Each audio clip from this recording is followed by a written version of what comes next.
ایک بزرگ تھے، یہ نہر کنارے وضو کر رہے تھے، تو کئی دنوں کے فاقے تھے، کیا دیکھا کہ پانی کی سطح پر بہتا ہوا ایک خوش نما سیب آیا، تو اشتہا غالب ہوئی، اس کو پکڑا اور کھا لیا۔ جب کھا چکے تو پھر خیال آیا یہ تو میرا تھا ہی نہیں، یہ تو مال لقطہ تھا، تو میں نے اس کو کھا لیا، اب اس کا مالک کیسے ملے؟ جس سمت سے پانی آ رہا تھا اس سمت سفر شروع کر دیا۔ کئی دنوں کی مسافت کے بعد دیکھا کہ ایک باغ ہے جس کی شاخیں اس پانی کی طرف لٹک رہی ہیں، سمجھ گئے کہ یہیں سے گرا ہوگا اور میں نے کھا لیا۔ خیر باغ میں پہنچے، مالک سے ملے، کہا کہ یوں میں نے ایک سیب کھا لیا ہے اور میرا غالب گمان یہ ہے کہ اس باغ کا وہ سیب تھا، تو میں معافی مانگنے آیا ہوں، یا پھر بتائیں کہ اس کا ہرجانہ کیا ہوگا۔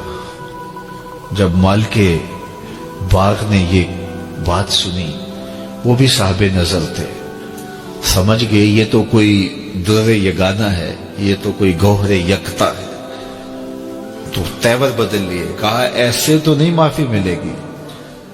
کہا حضرت کیسے ملے گی؟ کہا 12 سال تک میرے باغ کی گوڈی کرنا پڑے گی۔ اللہ اکبر، اور ایک شرط اس کے علاوہ ہوگی۔ کہا ٹھیک ہے، میری غلطی تو معاف ہو جائے گی نا۔ 12 سال تک باغ کی گوڈی کرتے رہے۔ ایک دن فرمانے لگے وہ صاحب باغ جو تھے کہ سیب توڑ کے لاؤ، مہمان آئے ہیں، تو وہ سیب توڑ کے لائے تو وہ کچے ہی تھے، تو کہا تم 12 سال ہو گئے ہو سیبوں کے باغ میں رہتے ہوئے، تمہیں پتہ نہیں کہ کچے سیب اور پکے سیب کیسے ہوتے ہیں؟ کہا حضرت مجھ سے قسم لے لیجئے 12 سال میں ایک دفعہ بھی نظر اٹھا کے سیبوں کی جانب نہیں دیکھا، ایک سیب کھایا تھا، میں تو اس کی سزا بھگت رہا ہوں، میں تو گوڈی کرتا ہوں، اوپر کبھی نظر بھی میں نے نہیں اٹھائی۔ سینے سے لگا لیا، کہا ایک شرط تمہاری پوری ہو گئی، اب دوسری شرط ہے کہ میری ایک بیٹی ہے جو آنکھوں سے نابینا ہے، کانوں سے بہری ہے، بول سکتی نہیں، اور وہ اپاہج بھی ہے، چل بھی نہیں سکتی، اس سے تمہارا نکاح کرنا چاہوں گا، اگر تمہیں قبول ہے تو معافی ہو جائے گی۔ کہا ٹھیک ہے جی قبول ہے، میرا گناہ معاف ہو جائے، میں زندگی کاٹ لوں گا، کوئی بات نہیں ہے۔ خیر نکاح ہو گیا۔ کہا کہ یہ کمرہ ہے، یہاں آپ کی زوجہ آپ کی منتظر ہے۔